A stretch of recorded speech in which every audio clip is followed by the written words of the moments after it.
नमस्कार दोस्तों, आपका फिर से स्वागत है आपके अपने एजुकेशनल चैनल में।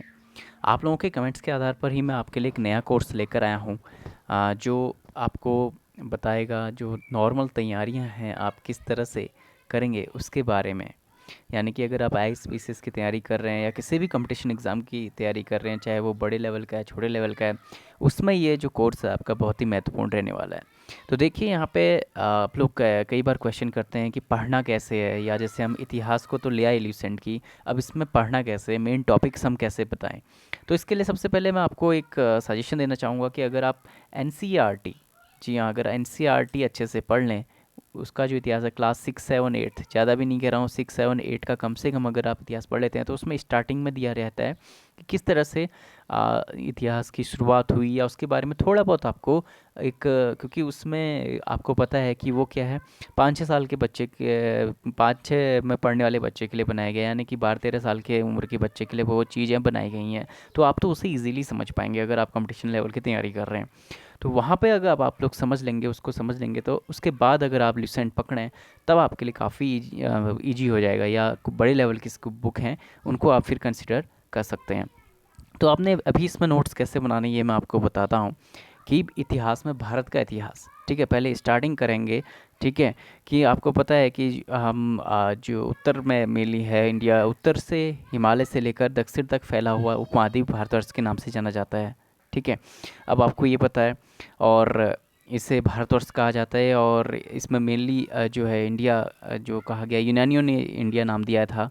ठीक है, और मध्यकालीन जो मुसलमान इतिहासकार हैं उन्होंने हिंद और हिंदुस्तान के नाम से इसको संबोधित किया है। ठीक है, अब जो मेन बात इसमें आती है कि आपने क्या पढ़ना है, क्योंकि मैंने देखिए नोट्स जब बना रहे हैं, ठीक है, आप एक हाइलाइटर ले लीजिए, उससे अगर आप पढ़ रहे हैं थॉरोली। आप, कई लोग ये भी क्वेश्चन करते हैं कि पूछते हैं सर हमारा पढ़ने में मन नहीं लग रहा, तो उसको मन आपको लगाना पड़ेगा। अगर आपको एक बार आदत पड़ जाएगी पढ़ने की तो फिर अच्छा लगता है। ठीक है, तो आप कोई भी बुक ले लीजिए जिसमें नॉर्मल इतिहास दिया रहता है, और उसको जस्ट अंडरलाइन करिए, हाईलाइट करने की कोशिश कीजिए जो भी आपको इंपॉर्टेंट उसमें लगता है पढ़ते हुए। ठीक है, या एक बार पढ़ लीजिए उसके बाद, जैसे कि मुख्यतः इसमें एक चीज़ जो हाईलाइट करने की है कि भारतीय इतिहास को अध्ययन की सुविधा के लिए क्या किया है, 3 भागों में बांटा गया है, जैसे प्राचीन भारत, मध्यकालीन भारत और आधुनिक भारत। ठीक है, इन्हीं को हमने डिटेल्स में अभी पढ़ना है। अब देखिए आपने नोट्स बनाना स्टार्ट किया। ठीक है, तो प्राचीन भारत की अगर हम बात करें, तो प्राचीन भारतीय इतिहास के स्रोत क्या हैं। सबसे पहले हम अगर प्राचीन भारत को पढ़ने जा रहे हैं तो हमें ये पता होना चाहिए कि उसके स्रोत कौन कौन से, यानी कि सोर्सेस क्या हैं। तो सबसे पहला इसका स्रोत है आपका धर्म ग्रंथ है, दूसरा है ऐतिहासिक ग्रंथ, तीसरा है विदेशियों का विवरण, चौथा है पुरातत्व संबंधी साक्ष्य। ठीक है, जो पुरातत्व से संबंधित साक्ष्य हैं, आर्कियोलॉजिकल जो सर्वे इंडिया है, उससे हमें क्या क्या प्रमाण मिले हैं। ठीक है, तो ये चीज़ें हैं।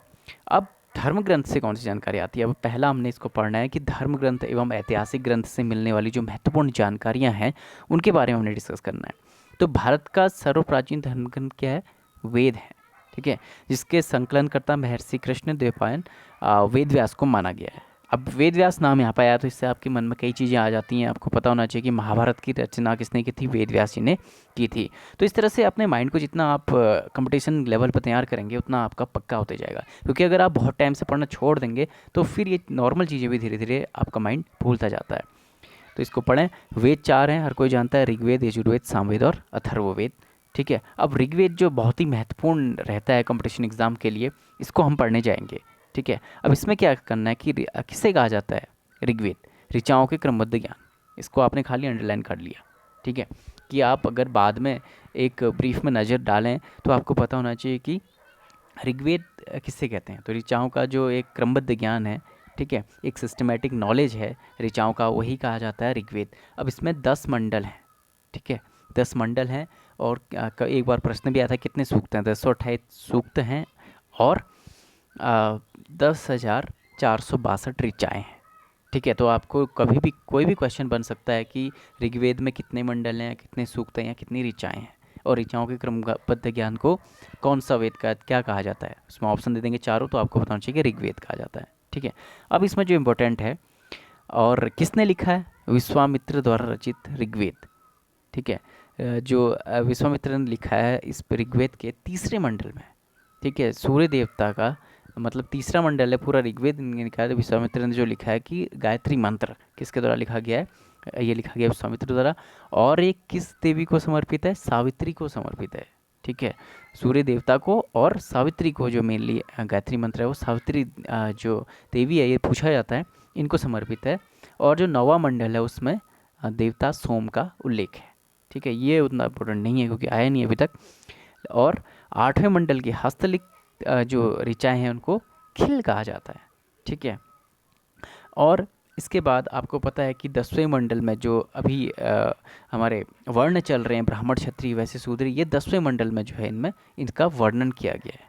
ठीक है, और उसमें आदि पुरुष ब्रह्मा के जो क्रमशः कहा जाता है कि मुख से ब्राह्मण पैदा हुए, भुजाओं से क्षत्रिय और जंघाओं से वैश्य तथा चरणों से शूद्र पैदा हुए। उन्हीं के आधार पर जो है इनके कार्य भी बांटे गए बाद में। ठीक है, और धर्मसूत्र 4 प्रमुख जातियों, स्थितियों, व्यवसायों, दायित्वों, कर्तव्यों तथा विशेषाधिकारों को स्पष्ट विभेदित करता है।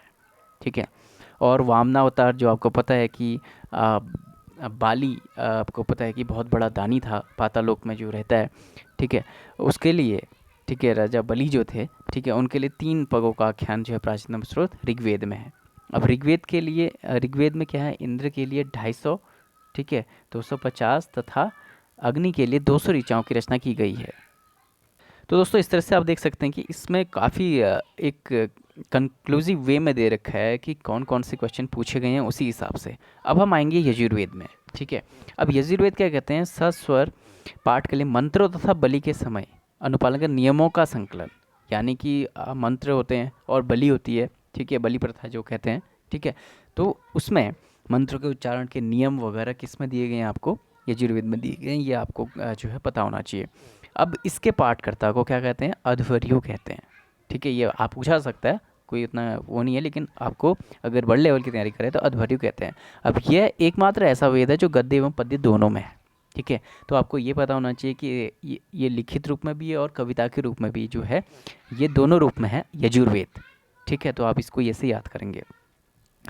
इसके बाद आता है सामवेद। अब सामवेद में क्या होता है, यह गाई जा सकने वाली ऋचाओं का संकलन है। इसमें क्या है, मंत्रोच्चारण तो ऋग्वेद में है, इसमें क्या है, गाए जाने वाली जो ऋचाएँ हैं वो आते हैं, और इसके जो पाठ करते हैं उसको उद्रात्र कहते हैं।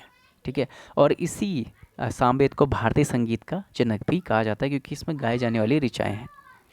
फिर इसके बाद एक और महत्वपूर्ण जो चौथा अंतिम वेद है वो आता है अथर्ववेद। ये लिखा गया था अथर्वा ऋषि द्वारा।